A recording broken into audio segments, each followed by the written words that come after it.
Assalamu alaikum, bonjour tout le monde. Donc on commence une autre vidéo pour continuer le cours à propos de la relation binaire. Donc dans cette vidéo-là, on va parler de ce qu'on appelle, la deuxième partie, ce qu'on appelle la relation d'ordre. Donc on va suivre l'enchaînement suivant. Tout d'abord, on va parler c'est quoi une relation d'ordre.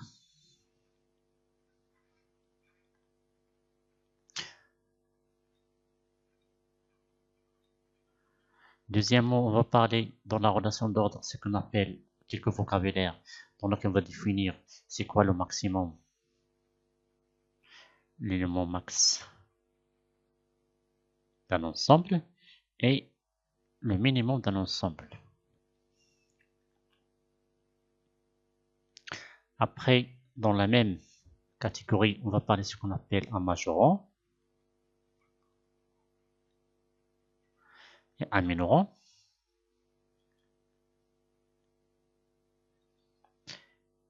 Et après, on va... C'est quoi? La borne sup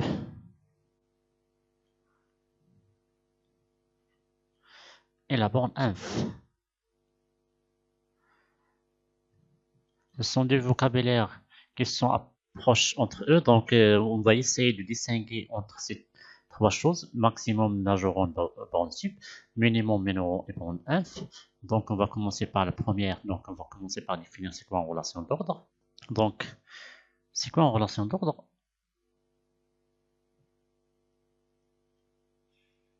Donc, définition de la relation d'ordre. Donc, on a déjà défini c'est quoi en relation binaire.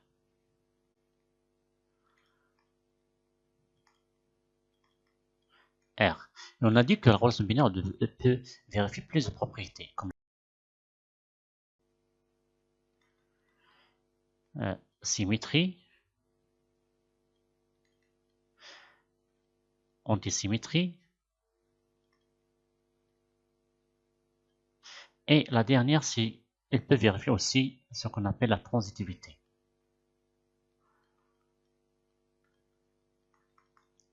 Donc, la réflexivité, c'est que chaque élément X de l'ensemble E, donc R est une relation binaire sur un ensemble E. Donc, R est réflexif, ça veut dire que quels que soient deux éléments X et Y, X, donc un élément X qui appartient à E, X toujours est en relation avec X, quel que soit le X appartenant à E, c'est la première chose. Donc ça, c'est réflexif. Pour ce qui concerne la symétrie, ça veut dire que si X est en relation avec Y, alors Y avec X. Donc je peux commencer par X ou par Y. Antisymétrie, il dit que si X est en relation avec Y, et Y est en relation avec X, obligatoirement, on a X est égal à Y, quel que soit le X, Y. Et la transitivité, donc, X est en relation avec X, avec Y, et Y est en relation avec un certain Z, alors on a X est en relation avec le Z, donc on peut éliminer le Y et rendre le X en relation avec Y. Donc c'est quoi une relation d'ordre? Une relation d'ordre, c'est une relation binaire qui vérifie la réflexivité, elle est réflexive, elle est antisymétrique et elle est transitive. C'est ça la définition d'une relation d'ordre. Donc relation d'ordre, elle doit être une relation binaire, tout d'abord, sur E bien sûr, qui vérifie, donc elle est réflexive,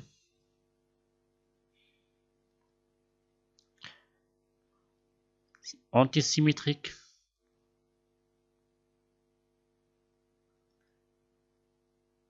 et transitive. Donc ça, c'est la définition d'une relation d'ordre. Donc, je peux donner quelques exemples de relations d'ordre. Donc, par exemple, on prend inférieur ou égal dans l'ensemble R. C'est là, c'est une relation d'ordre dans R, c'est-à-dire quel que soit la réflexivité, quel que soit x appartenant à R, on a x est en relation avec x car x est inférieur ou égal à x. Quel que soit x, y appartenant à R, donc pour ce qui concerne la symétrie, si x inférieur à y et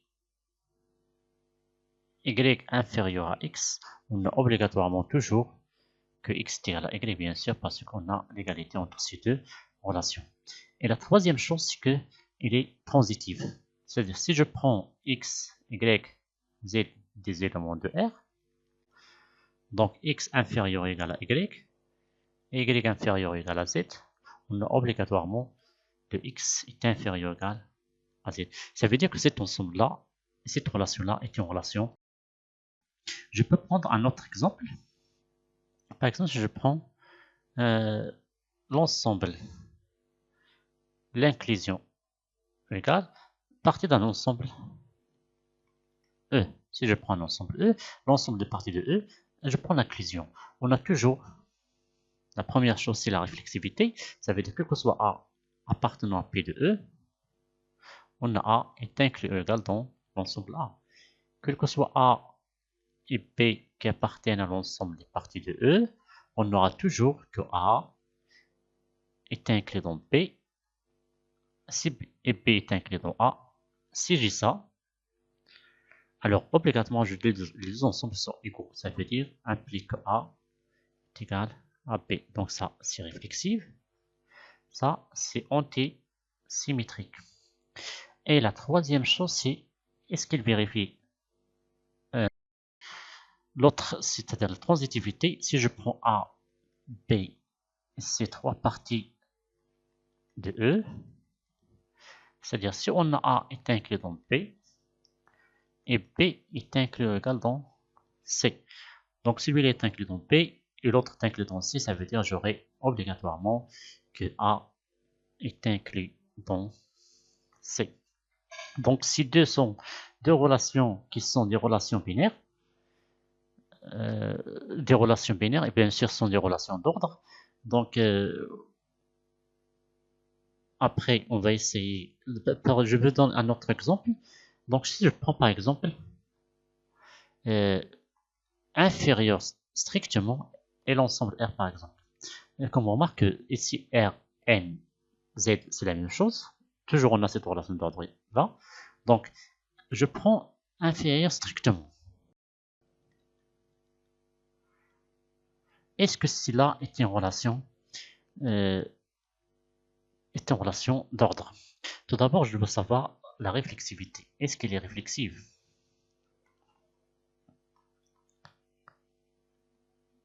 Donc, je vois que si j'ai un élément x qui appartient à R, est-ce que x est inférieur strictement à x? Non. Donc, n'est pas une relation d'ordre. Relation d'ordre n'est pas une relation d'ordre. Bon, parce qu'il ne vérifie pas la réflexivité. La même chose pour si je prends l'inclusion stricte dans la partie de E. La même chose, elle ne vérifie pas que A est inclus strictement dans A, parce qu'on a les éléments qui appartiennent, tous les éléments de A sont des éléments réflexifs, donc aussi n'est pas une relation d'ordre. Donc faites attention, si une partie, si une propriété n'est pas vérifiée, alors c'est pas une relation d'ordre. Comme un autre vocabulaire important pour les relations binaires, donc je parle de ordonné, totalement ordonné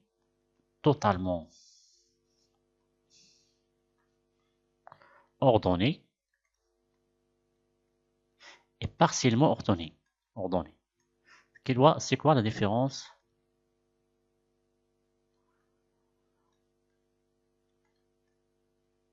Ordonné. Donc la différence entre ces deux. Donc si je prends les deux ensembles suivantes, les deux lois suivantes. Bon, par exemple, les lois suivantes dans R. Et je prends l'autre loi, c'est l'inclusion dans une partie de E. Celui-là, bien sûr, ce sont des relations d'ordre comme on a fait dans l'exemple précédent. Si je prends des éléments de, c'est là. Donc, je prends deux éléments x, y qui appartiennent à R. Est-ce que toujours j'ai x inférieur ou égal à y ou x ou y inférieur ou égal à x? Ça veut dire, est-ce que sont comparables? Est-ce que je peux comparer tous les éléments de x, y? La même chose ici, je prends deux parties A et B qui appartiennent à P de E. Est-ce que je peux comparer A est inclus dans B ou B est inclus dans A? Ici, on sait toujours que je peux faire ça. Quels que soient les x, deux éléments qui appartiennent à R, on a toujours que x soit x inférieur ou égal à y, soit y inférieur à x. Donc je peux comparer tous les éléments de l'ensemble R. Alors que ici, pour l'inclusion, si je prends deux parties, est-ce que j'ai toujours A est inclus dans B ou B est inclus dans A? Bien sûr que non, parce que j'ai un ensemble E. Je prends A, c'est là, et je prends B, c'est là.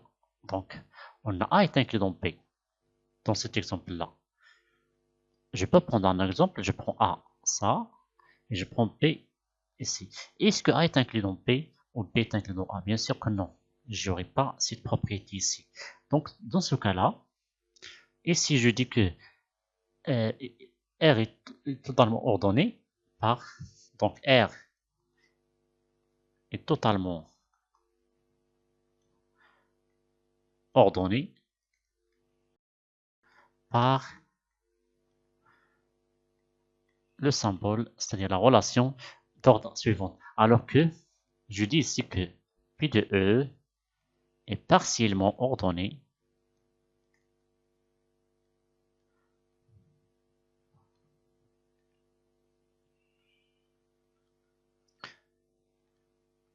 par l'inclusion au égal. Comme définition, on dit que R, si R est une relation binaire,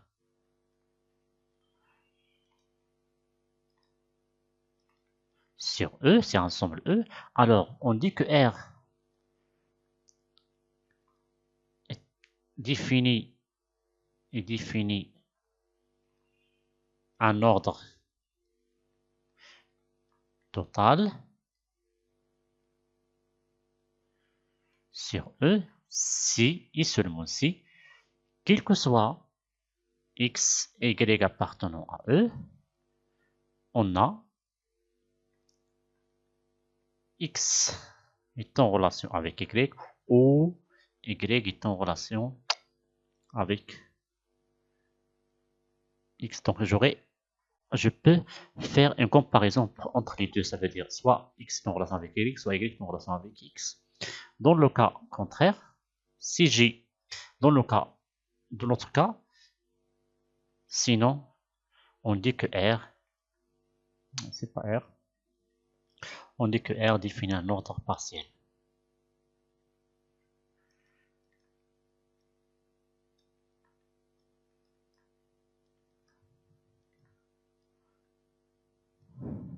Comme je peux donner un autre exemple. Si je prends par exemple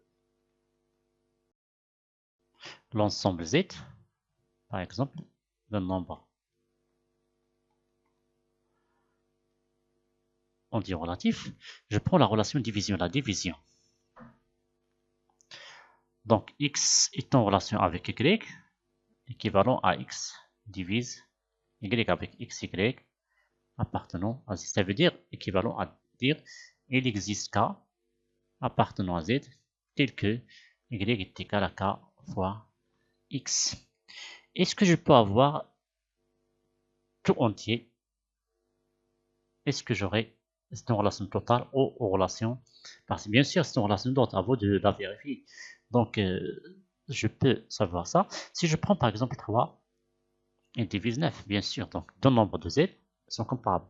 Par contre, si je prends 3 et 11 par exemple, est-ce qu'il existe k? existe-t-il K appartenant à Z tel que 11 est égal à K fois 3? Bien sûr que non. Donc ça veut dire que c'est là, donc la division, c'est-à-dire cette relation R, est partielle.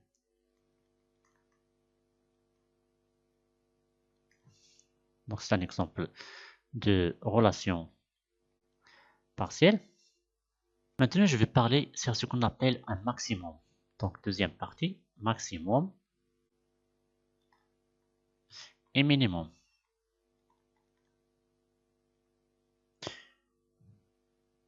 Donc, si je prends un ensemble E, donc je parle ici dans l'ensemble E. Donc, je prends donc, ici, on parle d'une relation d'ordre. Je vais noter par, je prends ça, une relation, c'est R.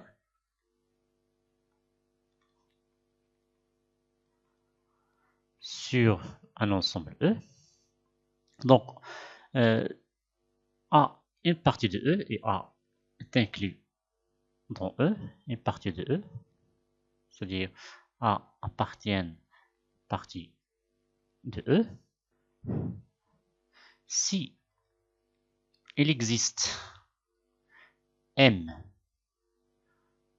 appartenant à A, quel que soit du X appartenant à A,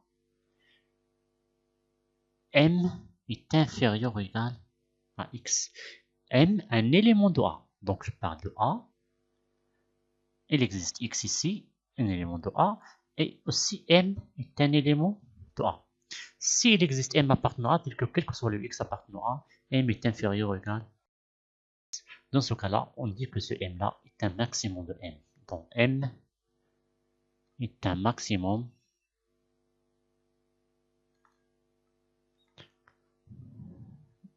de A. La même chose, s'il existe un certain M qui appartient à A, M aussi inclus dans A, donc dans l'ensemble A, et quel que soit X appartenant à A, on a X inférieur ou égal à M. C'est-à-dire M, il est supérieur à tous les éléments qui appartiennent à A. En plus de ça, il appartient à A. Dans ce cas-là, on dit que M est un maximum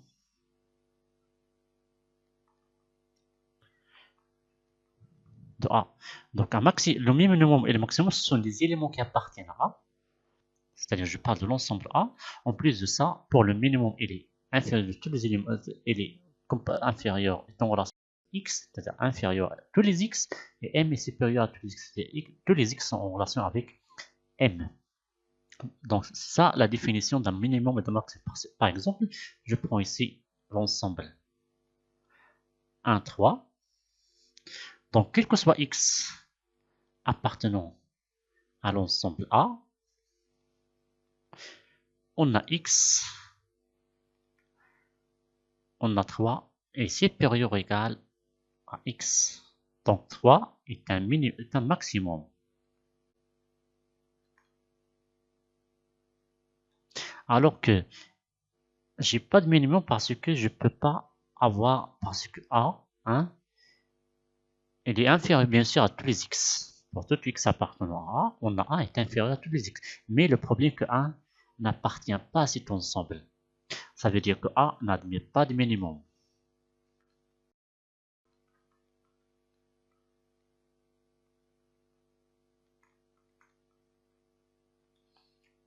Pour le minimum et le maximum, pour que je trouve un minimum maximum, il faut que celui-là appartienne à l'ensemble A. Donc, on va voir c'est quoi la différence entre celui-là et ce qu'on appelle la troisième chose, majorant et minorant. Majorant et minorant.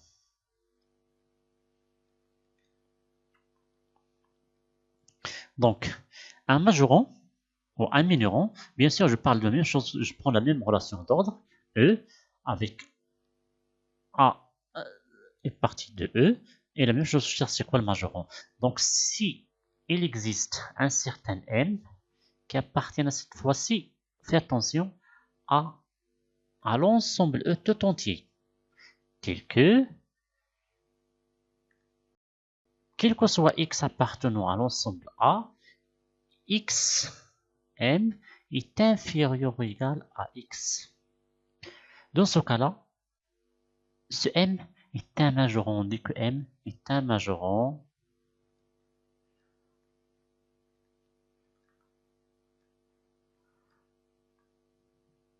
de A.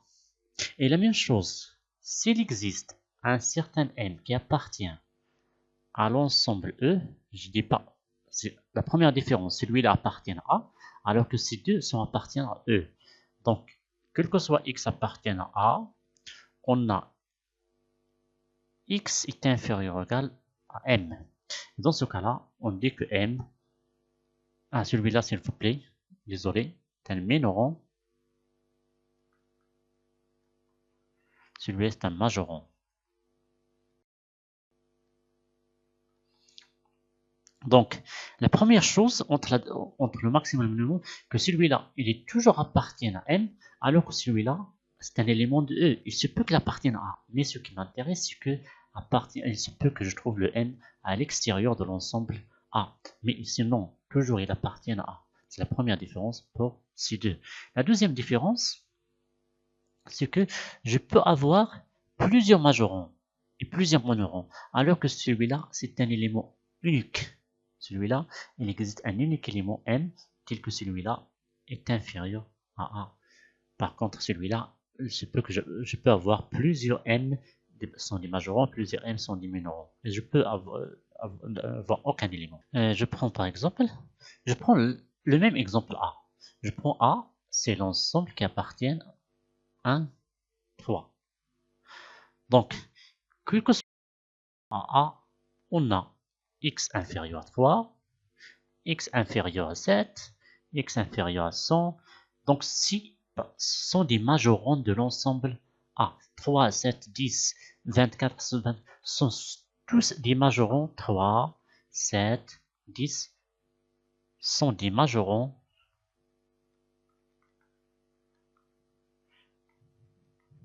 de A. Mais il existe le plus petit, c'est 3 bien sûr. Aussi, on a quel que soit x appartenant à A, on a x est supérieur ou égal à 1, supérieur ou égal à 2, supérieur ou égal à 25, moins 25, supérieur à 1, supérieur à moins 2, supérieur à moins 25.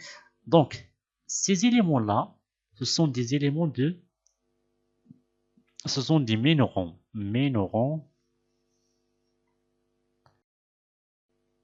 de A. C'est pour cela qu'on a fait ici des S, ça veut dire des majorants et les minorants. Il n'existe pas un seul, peut-être, et c'est peut qu'il y ait un seul, mais en général, je peux trouver plusieurs parce que je peux chercher des éléments qui sont à l'extérieur de l'ensemble A. C'est la deuxième différence. Donc, pour les minimums, c'est en général le maximum et le minimum sont en général uniques, alors que pour les majorants et les minorants, en général, je peux trouver plusieurs. Et ce que je peux remarquer, c'est que dans les majorants, je peux trouver ce qu'on appelle le minorant, le maximum. Celui-là, c'est le maximum 3, alors que ici, j'ai pas de minorant. Donc, c'est ici qu'on va définir ce qu'on appelle borne sup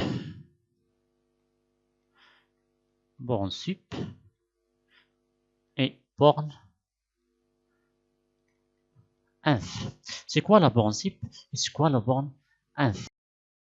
Puisque j'ai défini le majorant et le minorant, donc la borne sup, je peux l'extraire à partir des majorants. La borne sup. Donc, avant de parler de ça, tout d'abord, je vais dire une notation. Donc, pour les mines, je peux écrire ici max de A égale à M et min de A égale à M. Comme par exemple ici, le max de A égale à 3, alors que A n'admet pas de minimum, ça veut dire pas de minimum. Donc, c'est une notation du min et du max. Donc, après, je parle de la borne sup. J'ai une équivalence qui dit que si A est égal à max de A, d'un ensemble A, ça équivalent à dire que A appartient à A, tel que A est un majorant. A est est un majoron de A. Et la même chose, si A est égal à lumine de A, ça équivalent à dire que A, tout d'abord, il appartient à A, et en plus de ça, A est un minoron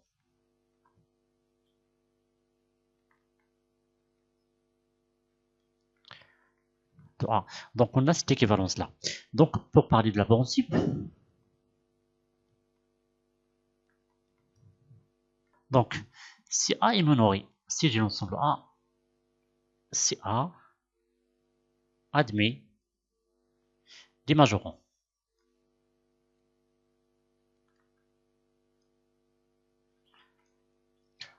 Alors, bien sûr, puisque j'ai dit majorons, en général, donc je peux avoir que A admet l'ensemble des majorons. Si l'ensemble, je vais noter, c'est A admet des majorons par exemple T, je note cet ensemble T. Si l'ensemble T des majorons, bien sûr, admet un plus petit élément, un plus petit élément, c'est-à-dire un majoron de A qui appartient à un majoron, mais le plus petit des majorons, un plus petit élément S, alors ce S-là est appelé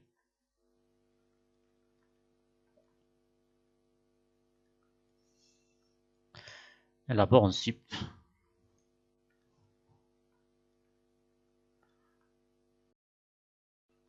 de A. C'est-à-dire on note sup de A égale à S. Donc S est un majoron et en même temps c'est le plus petit des majorons de l'ensemble S. Comme par exemple cet exemple-là, ça est majoré par des éléments, l'élément 3, 7, mais sup de S par exemple ici c'est égal à 3. C'est plus petit de ces majorons-là.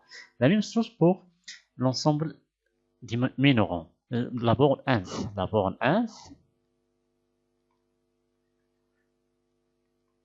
bien sûr, si A admet des minorons,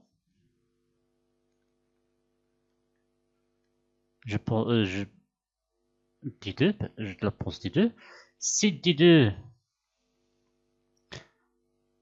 admet un plus grand élément,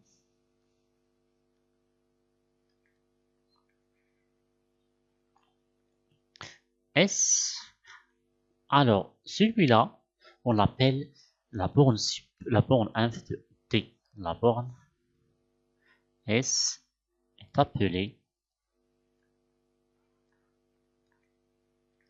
la borne